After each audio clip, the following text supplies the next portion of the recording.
So during lockdown I decided to take the FC out for a little bit of a drive and maybe do a bit of a talking catch-up style video. I lost one of the GoPros during that drive and it bummed me out a little bit, so I never actually ended up using that footage and putting it up. After watching that footage again, it made me realise there are two little things with the FC that have been bothering me for the last God knows how long.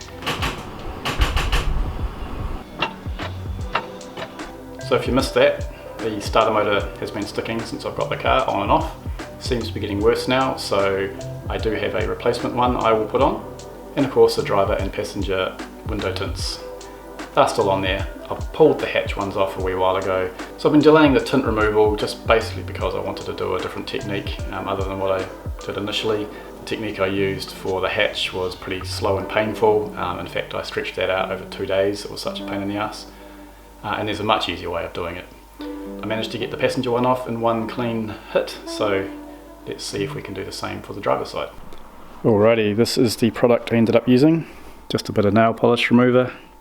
Has to have acetone in it, so you can get some that are acetone free. Make sure you get the ones that are acetone based.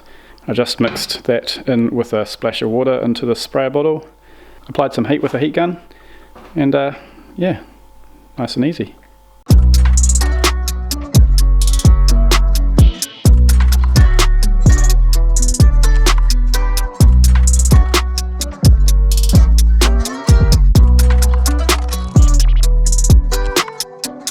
Start the other side with the razor blade, but if you're lucky enough you might be able to do it with your fingernail.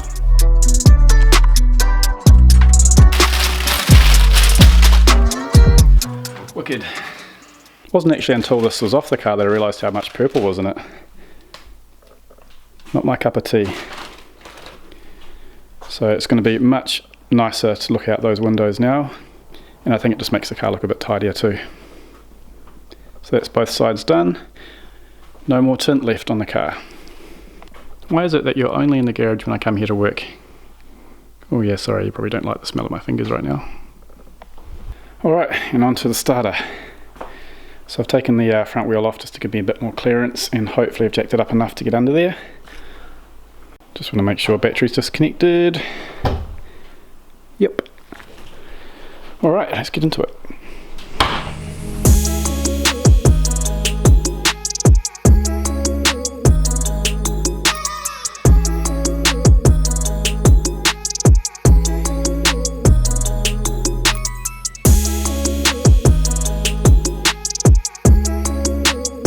Alright, we have one cruddy starter motor removed, sitting next to one cruddy replacement starter motor.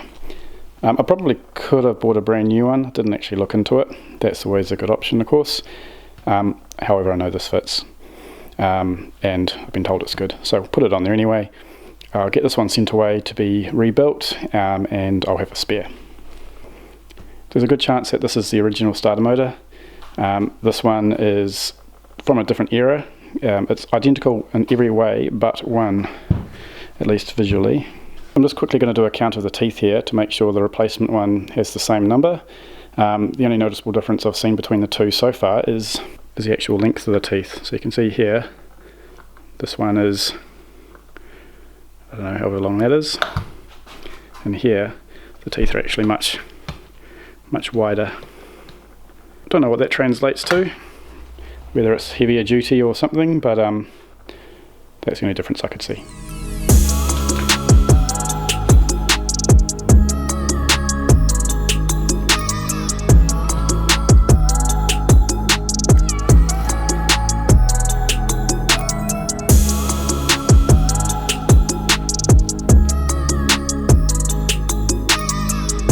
I can't really see any extra benefit for those extra wide teeth, given that the flywheel is only a certain thickness anyway. But the teeth count are the same, so we'll tidy up the new one a little bit and smack it on. Another pretty foolproof way of double checking the parts the same is to check the part number. So I've just found where the part number is. I'll give it a clean with my pre-prepared acetone clean, and yeah, double check that too.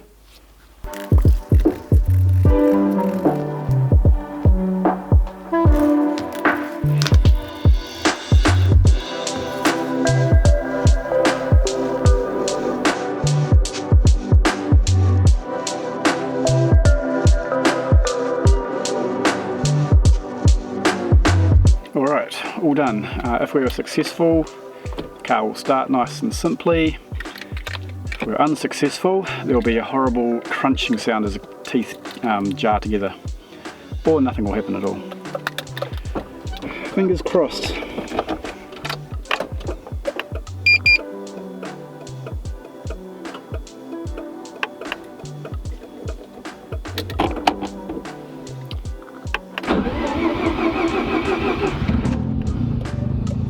Winning!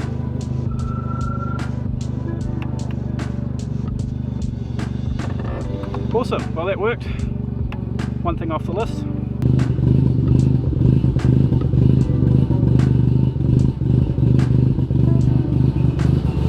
Alright, well I'll leave it there for this episode. Short and sweet one, but something that needed to be done all the same. Got a few more things I'm going to do in the FC in the short term, including... But before I can put the radiator in, I still need to source a decent fan, and